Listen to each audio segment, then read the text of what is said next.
Now, Yemen's Houthi media say the rebels have attacked the Abha Airport in Saudi Arabia with a cruise missile. Riyadh has not confirmed the attack. And there have been protests against the presence of Saudi troops near Yemen's border with Oman.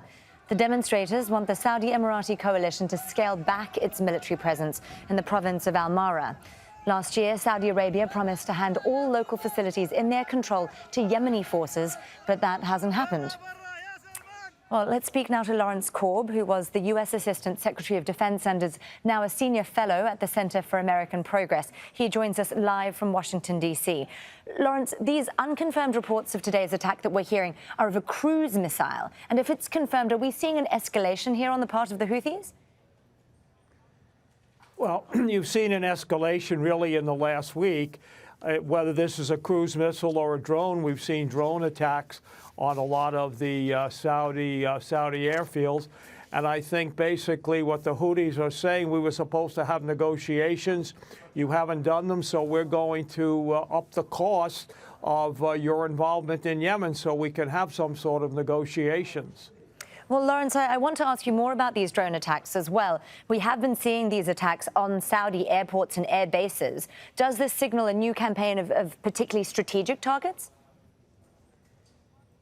Well, it does. And what it does is it is picking targets. For example, when they attacked with the drones to one of the air bases, that's where the Saudis kept their drones. So, yes, it is strategic.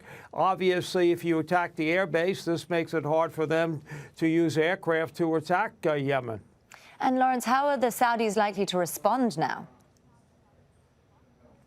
Well, it's very difficult because the Saudis basically have gone all in, and they've had a tremendous amount of force that they've applied and led to, innumerable civilian casualties, which have turned the United States Congress against our involvement there and trying to stop the arms sales. So there's really not too much more they can do other than sending in ground forces, but their ground forces are not good. I mean, their air force is good, but their ground forces are not very good. In fact, you've got Sudanese forces are in there trying to help the Saudis.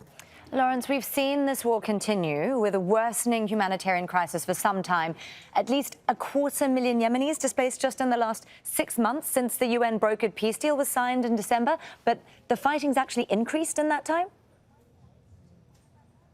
It has. And basically, after the agreement was signed, everybody thought that the Saudis and UAE would back off. They haven't backed off, and the Houthis are responding now to basically say, you can't win, let's get the negotiations going, because nobody is winning right now. And Lawrence, what next? Where do we go from here? This has been going on for such a long time. You talked about potential avenues in the US Congress, but where to from here? Well, basically, I think at some point, the Congress has passed 22 separate resolutions to stop particular arms sales to the Saudis, and they're getting more and more Republicans to support. We will cut it off because the Congress and the American people have basically turned against the Saudis in this war, and then of course with the way they handled what happened to Mr. Khashoggi. So at some point the Saudis are going to have to change, because if they don't, they're going to lose American support. Lawrence Korb, a former U.S. Assistant Secretary of Defense there, speaking to us from Washington, D.C. Thanks for being with us, Lawrence, on Al Jazeera.